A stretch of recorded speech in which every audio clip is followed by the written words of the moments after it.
This is Vivek speaking and welcome to my YouTube channel A5 हेमोन classes. आज मैं आपको जानकारी देना चाहूँगा यूज ऑफ देयर मतलब देयर का प्रयोग और इसकी मतलब देयर के प्रयोग के बारे में आपको जानकारी देना चाहूँगा। इसकी पहचान या इंट्रोडक्शन में आपको बताना चाहूँगा कि जिन हिंदी वाक्यों में सहायक क्रिया जैसे हो गई है, हैं हो गया, था, थी, थे, होगा, होगी, होंगे से ठीक पहले कोई संज्ञा मतलब नाउन आता है तो वहाँ हम देयर का प्रयोग करते हैं। कहने का मतलब है कि अगर किसी वाक्य में कोई सहायक क्रिया आ जाएगी उससे ठीक पहले कोई संज्ञा आएगी तो हम देयर का प्रयोग करेंगे। फॉर एग्जांपल्स मैं इसके बारे में आपको जानकारी देना चाहूँगा। जैसे एक राजा है, ये है सहायक क्रिया हो गई, इससे पहले इससे ठीक पहले देखिए ये राजा जो है संज्ञा है, इसलिए यहाँ देयर का प्रयोग करेंगे। नेक्स्ट इसी तरह एग्जाम्पल है, जैसे कक्षा में 50 विद्यार्थी हैं से पहले विद्यार्थी आ गया, ये भी देखिए विद्यार्थी जो है ये संज्ञा है, ये है जो है वो सहायक क्रिया मतलब है से पहले ये देखिए विद्यार्थी आ गया, यहाँ भी देयर का प्रयोग करेंगे। नेक्स्ट इसी तरह है, मेज पर एक किताब है से पहले एक किताब आ गई, ये भी देखिए नाउन है मतलब है सहायक क्रिया है, किताब ये नाउन हो गई मतलब संज्ञा हो गई, यहाँ भी देयर का प्रयोग करेंगे। इसी तरह आप तमाम एग्जाम्पल्स ले सकते हैं। और देखिए यहाँ देखिए एक राजा था से पहले यहाँ राजा आ गया मतलब सहायक क्रिया से ठीक पहले यहाँ देखिए राजा आ गया, ये भी संज्ञा है और यहाँ भी देयर का प्रयोग करेंगे। थे से पहले विद्यार्थी आ गया, ये भी देखिए यहाँ भी देयर का प्रयोग करेंगे। थी से पहले किताब आ गया, ये भी देखिए नाउन है, यहाँ भी देयर का प्रयोग करेंगे। यहाँ देखिए होगा से पहले राजा आ गया, यहाँ भी देयर का प्रयोग करेंगे मतलब होगा सहायक क्रिया हो गई, राजा ये नाउन हो गया और संज्ञा हो गई। यहाँ देखिए होंगे से पहले विद्यार्थी आया है, ये भी देखिए यहाँ देयर का प्रयोग करेंगे। यहाँ देखिए होगी से पहले किताब आ गया, यहाँ भी देयर का प्रयोग करेंगे। तो ये रही आपको देयर का प्रयोग कहाँ करेंगे इसका पहचान हो गई।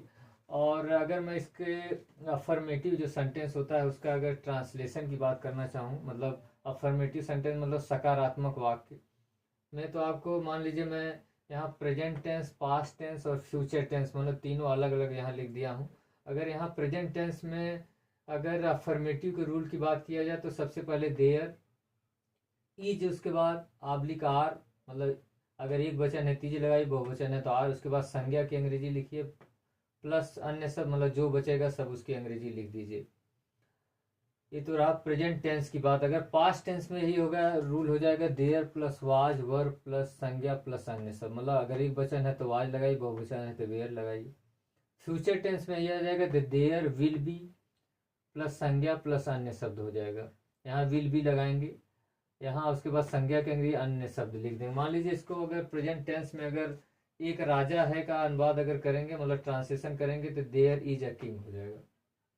अगर नेक्स्ट है कक्षा में 50 विद्यार्थी हैं, देखिए देयर आर, यहाँ देखिए एक वचन से था तो अर्ध इज से यहाँ लगाए हैं, कक्षा में 50 विद्यार्थी हैं मतलब इसमें जो जो भी सहायक क्रियाओं का प्रयोग करेंगे, चाहे वो प्रेजेंट में हो, चाहे पास्ट में हो, चाहे फ्यूचर में हो, जिस प्रकार की सहायक क्रिया रहेगी उसके अकॉर्डिंग इसमें इसमें उसकी सहायक क्रिया लगाएंगे मतलब संज्ञा जिस प्रकार की रहेगी उसके अकॉर्डिंग हम लगाएंगे। अगर एक वचन है, अगर मान लीजिए प्रेजेंट टेंस की बात करूं तो एक वचन है तीज लगाई, बहुवचन है तो आर लगाई। कक्षा में 50 विद्यार्थी हैं, यहाँ 50 विद्यार्थी बहुवचन हो गया इसलिए आर लगाएंगे। There are 50 student in the class. मेज पर एक किताब है, there is a book on the table, मतलब एक किताब है, यहाँ इज लगाएंगे। इसी प्रकार आप देखिए नेक्स्ट है अफर्मेटिव सेंटेंस में ही, मान लीजिए आ जाए एक राजा था, इसी एक राजा है का अगर पास्ट टेंस में बनाएंगे तो एक राजा था हो जाएगा, देयर वाज ए किंग हो जाएगा मतलब देयर वाज अ किंग हो जाएगा। नेक्स्ट इसी तरह कक्षा में 50 विद्यार्थी थे, there were 50 student in the class हो जाएगा। नेक्स्ट इसी तरह मेज पर एक किताब थी, there was a book on the table हो जाएगा। अगर फ्यूचर टेंस में ये हो जाएगा, एक राजा होगा, there will be a king हो जाएगा। कक्षा में 50 विद्यार्थी होंगे, there will be 50 student in the class हो जाएगा। नेक्स्ट इसी तरह मेज पर एक किताब होगी, there will be a book on the table हो जाएगा।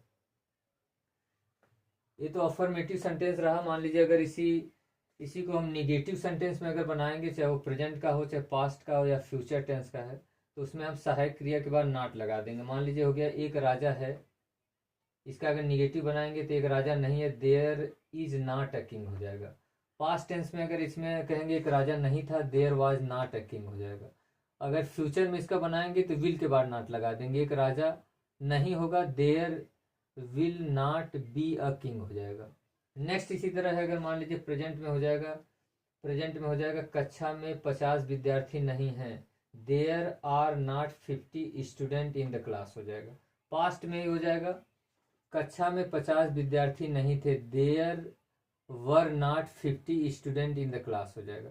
अगर एक फ्यूचर टेंस में करेंगे, कक्षा में 50 विद्यार्थी नहीं होंगे, there will not be 50 student in the class हो जाएगा। नेक्स्ट इसी तरह है, मान लीजिए मेज पर, प्रेजेंट में आ जाएंगे, मेज पर एक किताब नहीं है, there is not a book on the table हो जाएगा। और पास्ट टेंस में इसी को बनाएंगे तो मेज पर एक किताब नहीं थी, there was not a book on the table हो जाएगा। फ्यूचर टेंस में अगर इसी को बनाएंगे तो मेज पर एक किताब नहीं होगी, there will not be a book on the table हो जाएगा। मतलब कहने का मतलब है कि अगर अफर्मेटिव अगर हम उसको निगेटिव बनाएंगे तो जो भी सहायक क्रिया रहेगी उसके तुरंत बाद हम नॉट लगा देंगे। मान लीजिए अगर इसी सेंटेंस को अगर इंट्रोगेटिव में बनाना है, जिसमें फर्स्ट नंबर जो आता है क्या वाक्य शुरू में आता है, वाक्य शुरू में अगर क्या आएगा तो उसकी अंग्रेजी हम व्हाट नहीं लिखेंगे, बल्कि जो भी उसकी सहायक क्रिया रहेगी, जो भी हेल्पिंग वर्ब रहेगी, सबसे पहले उसकी अंग्रेजी लिखेंगे। जैसे मान लीजिए अगर प्रेजेंट टेंस की बात करूँ, क्या एक राजा है, तो यहाँ हो जाएगा इसका translation is there a king, मतलब इसकी सहायक क्रिया इज सबसे पहले निकाल लेंगे। नेक्स्ट इसी तरह है, क्या कक्षा में 50 विद्यार्थी हैं, are there 50 student in the class. Next इसी तरह, क्या मेज पर एक किताब है, is there a book on the table. ये तो प्रेजेंट टेंस की बात रहेगा। मान लीजिए पास्ट टेंस में आ जाइए, क्या एक राजा था, वाज देयर किंग हो जाएगा, मतलब सहायक क्रिया सबसे पहले निकालेंगे। क्या कक्षा में 50 विद्यार्थी थे, were there 50 student in the class हो जाएगा। नेक्स्ट इसी तरह है, क्या मेज पर एक किताब थी, was their book on the table हो जाएगा। अगर फ्यूचर टेंस में आए, अगर इसका इंट्रोगेटिव बनाएंगे तो क्या एक राजा होगा, क्या एक राजा होगा, will there be a king हो जाएगा। मतलब विल जो सहायक क्रिया उसको सबसे पहले निकालेंगे, मतलब इसमें विल भी दोनों नहीं सहायक क्रिया निकालेंगे, बल्कि जो विल रहेगा उसको सबसे पहले निकालेंगे। नेक्स्ट इसी तरह है, क्या कक्षा में 50 विद्यार्थी होंगे, will there be 50 student in the class हो जाएगा, मतलब विल सबसे पहले निकालेंगे। नेक्स्ट इसी तरह है, क्या मेज पर एक किताब होगी, will there be a book on the table, मतलब विल सबसे पहले निकालेंगे। मतलब क्या मेज पर एक किताब होगी, इसका ट्रांसलेशन हो जाएगा will there be a book on the table. और मान लीजिए अगर ये तो क्या वाक्य शुरू में अगर आ गया, वाक्य के शुरू में, तो उसकी सहायक क्रिया सबसे पहले निकालेंगे। अगर मान लीजिए कोई भी अगर प्रश्नवाचक शब्द, जैसे क्या, जैसे कोई भी प्रश्नवाचक शब्द अगर वाक्य के बीच में आता है, जैसे क्यों हो गया, कब हो गया, कैसे हो गया, कहाँ हो गया, अगर वाक्य के बीच में आएगा सबसे पहले उसकी अंग्रेजी लिखेंगे, मतलब क्वेश्चन वर्ड की सबसे पहले हम अंग्रेजी लिखेंगे। सपोज दैट, मान लीजिए कि एक राजा क्यों है, मान लीजिए इसका अगर मान लीजिए क्यों लगा के इसको अगर बनाते हैं, एक राजा क्यों है, तो इसका ट्रांसलेशन हो जाएगा why is there a king हो जाएगा। सपोज दैट इसमें सेकंड नंबर में अगर इसको बनाते हैं, कक्षा में क्यों 50 विद्यार्थी हैं, why are there 50 student in the class हो जाएगा इसका ट्रांसलेशन। मान लीजिए नेक्स्ट है, मेज पर क्यों एक किताब है, तो why is there a book on the table हो गया इसका ट्रांसलेशन। इसी तरह आप तमाम जो ये पास्ट टेंस में, फ्यूचर टेंस में, सब में आप जो भी प्रश्नवाचक शब्द रहेगा सबसे पहले उसकी अंग्रेजी आप लिख देंगे। मान लीजिए सपोज दैट कि यही अगर जो टेंस है, यही है अगर सेंटेंस है, जो अगर मान लीजिए इसको इंट्रोगेटिव एंड निगेटिव में बनाना रहेगा, तो जो देयर रहेगा उसके बाद हम नॉट लगा देंगे, चाहे वो वाक्य के शुरू में, अगर वाक्य के शुरू में क्या आता है, या कोई भी प्रश्नवाचक शब्द वाक्य के बीच में आते हैं, उसमें भी मतलब कोई भी इंट्रोगेटिव सेंटेंस रहेगा उसमें देयर के बाद नॉट लगाएंगे देंगे। अगर इंट्रोगेटिव एंड निगेटिव सेंटेंस बनाएंगे, मतलब प्रश्नवाचक और नकारात्मक वाक्य बनाएंगे, जैसे क्या एक राजा नहीं है, is there not a king हो जाएगा। सपोज दैट इसी को बनाना हो, एक राजा क्यों नहीं है, why is there not a king हो जाएगा। इसी तरह आप तमाम जो ये सेंटेंस है, उसी तरह आप क्या, क्यों, कब, कैसे, जो भी आप लगाएंगे उसके आप उसका इंट्रोगेटिव एंड निगेटिव बनाएंगे तो देयर के बाद नॉट लगा देंगे आप। मुझे आशा है आपको देयर का प्रयोग के बारे में आपको समझ में आया होगा। And thanks for watching and your precious time.